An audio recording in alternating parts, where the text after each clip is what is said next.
Hello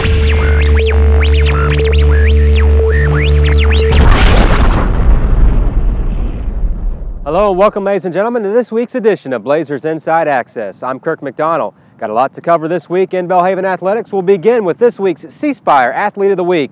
It's James Bryan, the kicker from the Belhaven football team. This weekend, Bryan had 3 field goals, including a career-long 51-yarder. He also had all the punting duties assigned to him on Saturday. He averaged 42 yards per kick, 3 punts, and 1 landed inside the 20-yard line. Bryan was also named the Mid-South Conference Special Teams Player of the Week, and he was also named the National NAI Special Teams Player of the Week. Looking at Belhaven's football game this past weekend at Cumberland, the Blazers fell in overtime 36-30. Here's Coach Thrasher. Being that close but having to get it done. We've preached that the past few weeks.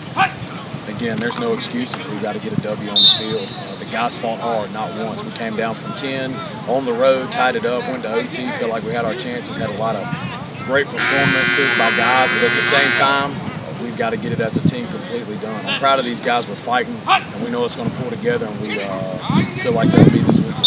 The men's soccer team continued its hot start to the season, picking up 2 more victories this past weekend against 2 of the top teams in the NAI. The Blazers defeated Embry-Riddle 3-0, and then edged University of Texas Brownsville, the 15th ranked team in the country, 3-2. Will Mansour had another big weekend, scoring 3 goals with 1 assist. He was named the NAI and Southern States Athletic Conference Player of the Week. The Blazers are also ranked 4th in the latest NAI Top 25 poll.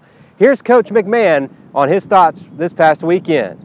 Coming into the weekend, we knew both Texas Brownsville and Embry-Riddle were good teams, and clearly, having played them now, I was excited to see the level of competition we faced over those 2 games. I was proud of the guys. I think we played well, and despite the results, it's always good, to get a win. But I thought we played well with our style of play. We were definitely tested. We faced a lot of adversity through various aspects through the course of the weekend, and to come away from it, it's the perfect opportunity coming into conference play, which is why we schedule those games in the preseason before conference. So I think we're ready. I think we're excited, and I think we learned a lot about ourselves through the course of the weekend. The women's soccer team fell at home to the University of Texas Brownsville this past Saturday. The volleyball team got off to a great start in Southern States Athletic Conference action, picking up 2 conference victories last weekend. They defeated Truett McConnell 3-0 and then Brunel 3-1, both on the road. The Blazers then picked up a non-conference win on Tuesday night at Tougaloo. Here's head coach Jordan Lay's thoughts on his team's play in conference play. I mean, wow. Could never expect to start off 2-0 in conference, first and foremost. Just especially with how tough our conference is. And I strongly believe that our conference is the toughest volleyball conference in America, and I truly believe that. So starting off 2-0 is a huge jump start for us. It's a great confidence booster, and it's really kind of been a pat on the back for the girls, rewarding them for how much hard work they put in from preseason until now. And the most beautiful thing about it is you have not seen our best volleyball yet. The men's and women's cross-country teams were off this past week, but they'll get back in action this weekend at the University of Southern Mississippi Screaming Eagle 5K Festival. The men's and women's soccer teams head on the road this week for key Southern States Athletic Conference matchups at Emmanuel and at Bruton Parker. Here's women's coach Josue Sabion on his opponents this weekend. I think this weekend is very crucial. When you start a conference game, every game counts, and what you're trying to do is trying to set the tone right from the beginning. And Emmanuel, playing them, it is extremely important for us to set a tone and come successful out of that. The 10-2 Blazer volleyball team goes on the road this week. They head to Mobile, Alabama, where they'll play a doubleheader in Southern States Athletic Conference play. The Blazers meet up with Spring Hill College on Friday night, and then they battle the University of Mobile on Saturday. Here's Coach Lay.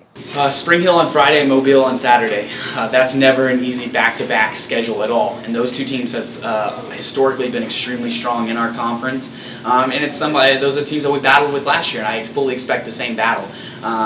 But I guarantee you that no team will outwork us. And that's what we pride ourselves on, is going hard 100% after every single ball. So as long as we keep that mentality and keep the mentality that, yes, we are going to win these games, I really feel like we can come out of these weekends 4-0. And the Belhaven football team returns home this week to take on another Mid-South Conference opponent in Campbellsville out of Kentucky. Here's head coach Joe Thrasher. Definitely a must-win, and we're treating every week like that. And hey, they've been in the same boat as us. They've lost some real close games, a game by 1, a game by 7, and they've played some tough teams too. So we knew going into this year there's no easy teams, and we've got to get out there and fight every week. And it'll be that way this week too. They've got some great athletes. Coach has got them coached up as he always does. As we saw him 2-3 years ago here when we faced him on our field, and having them come back again, we look forward to the challenge. This has been another edition of Blazers Inside Access. I'm Kirk McDonnell. We hope to see you at HG Newell Field this weekend. And if you can't make it to the game, follow all the action through our athletics website, blazers.belhaven.edu. And don't forget to follow us on Twitter at Belhaven Blazers and like us on Facebook at Belhaven Blazers. This has been another edition of Inside Access. We hope to see you next week.